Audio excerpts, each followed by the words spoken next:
Hello and welcome back to Frogboy X1 Gaming. I'm Andrew, and today we're checking out Need for Speed Unbound, running on the 7900 XT 5800X PC.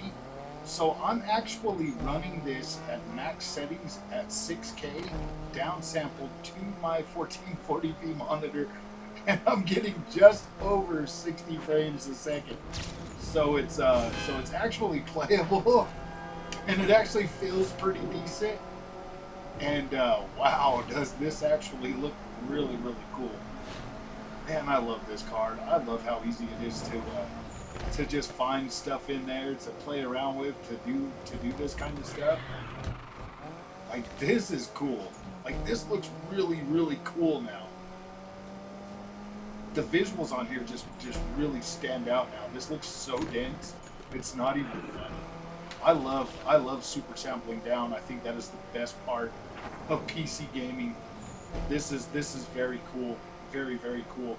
It's just the little things like this that I'm finding on this card that are making the experience so much better. There's no like pixel breakup or anything. It just looks really really dense. It's very very nice looking.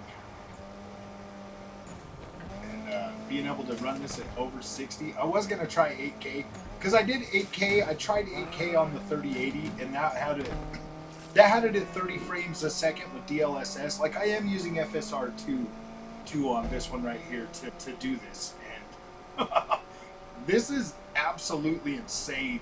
If you look at how much VRAM we're using, it's saying that it's keeping like 15, but we're using about 10.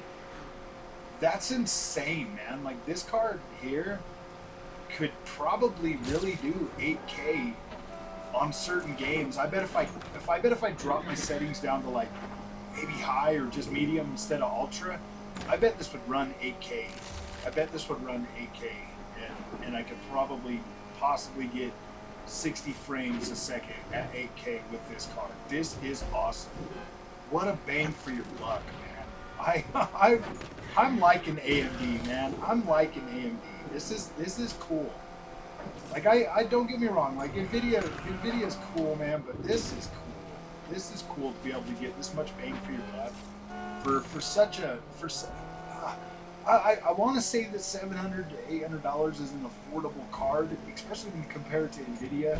With as much bang as you get for this is awesome, man. 6 freaking K downscaled in an open world game running above 60 frames per second with maximum settings.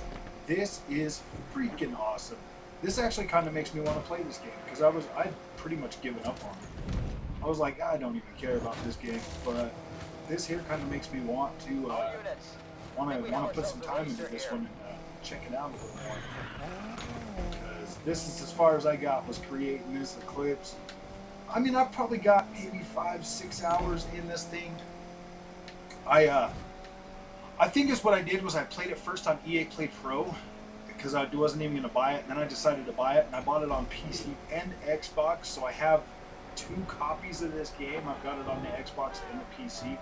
But this here, wow, this is mind-blowing. Absolutely mind-blowing to be able to play this. And look how stable that is. That's staying very stable. I'm not getting like major frame time spikes or anything like that. Like I said, man, within a 10 FPS range. 10 FPS range. This is freaking absolutely incredible. My gosh. This is very, like I'm very, what's the word for it? Like I am very like blown away with this experience right now. Why is it always the ones that aren't supposed to be number one that are freaking cooler? This is so dumb. Like I don't understand like the ridiculous craze over Nvidia, man. Like I don't. Like what the freak? You get way more bang for your buck out of this, man. 20 gigs of VRAM lets you push things to complete madness. And still have room to breathe. I mean, like seriously, like if I was trying to run this on the Nvidia 4080 right now, wouldn't I be like running into I know it's just holding that much VRAM. Like, I get that. I understand what you guys are talking about. But look at this.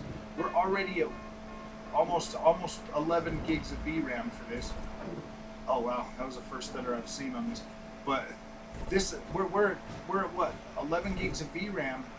That there would have blown this 1080p apart. Like, I know that we were, I know that on the 3080, just trying to run it at I think I had it at low settings. I think it was a low settings running it at 8K, and it was barely playable at 30 frames per second. So that was interesting, and that was with DLSS enabled. So with this, with FSR2 enabled, with the quality setting and everything, like, this has absolutely blown me away.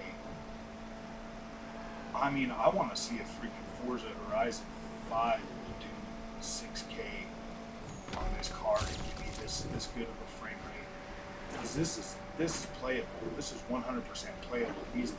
When I had it on just regular 4K, I was at 80, 90 frames a second, almost 100. So this is absolutely bonkers. I only went down like 25 frames, around 25 frames or so, just by going to 6K. This is cool. This is very cool. I can get way more Ks and shrink them down to my 1440p. This is so cool. Oh my gosh, this looks absolutely freaking fantastic. Wow. Just seeing what you can do with visuals like this, man. That's why I recommend a 1440p monitor. This is absolutely insanely cool. Just even with your console, your PS5 and your Series X, man, having those things downsampled to 1440p looks absolutely incredible. And I'm recording this video at pretty decent freaking bitrate, so you should be able to see like the wow factor out of this baby. This is insanely cool. Oh my goodness. Alright, if you got, I'm gonna probably leave this one installed and play around with it. I might actually play around with this one now. Just purely for the visuals. Just purely for the visuals now. Gameplay and stuff like that, didn't really care for it much, but I might actually go through and do the story on this game now. This is kind of cool, man. Like, I'm really excited about this. I am really liking this AMD card. This is very cool. Now, I guess you can do the same thing on Nvidia, so I don't want to say you can't do it on Nvidia, because I got people in the comment section telling me you can. This is very cool, man. If you've got like a 4080 or something, I would definitely give this a try and see what your results are, for sure. For sure, if you got a 4080 with that VRAM up there saying we're over 11, I'd be very curious to see how a 4080 handles this with the 16 gigs of VRAM. Because I know that paging, like the holding thing, would usually would usually put me over that freaking 10 gig VRAM limit, trying to go for max settings. I know you can turn on your settings, whatever. Like, I get that, I get that, but I didn't buy an expensive graphics card to play at freaking medium settings. So this is the kind of experience I wanted to see. This is what I wanted to see out of that 3080.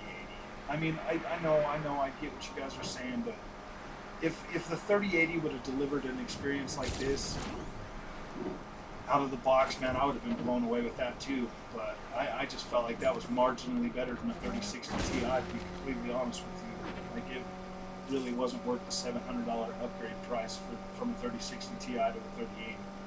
Where this here was worth that price, because now I feel like I'm getting a lot closer to what I paid for it. A lot closer to what I paid for it. This is the kind of experience that I would expect to get above and beyond the consoles. This is that experience. I bet that car isn't street legal. This is what I'm talking about. This is absolutely freaking insane. So, alright my friends, if you like this content, don't forget to like and subscribe. We'll see you guys in the next one. Thanks for listening to me babble about this, but this is so cool. I don't know what else to say. We'll see you guys later. Thanks for watching.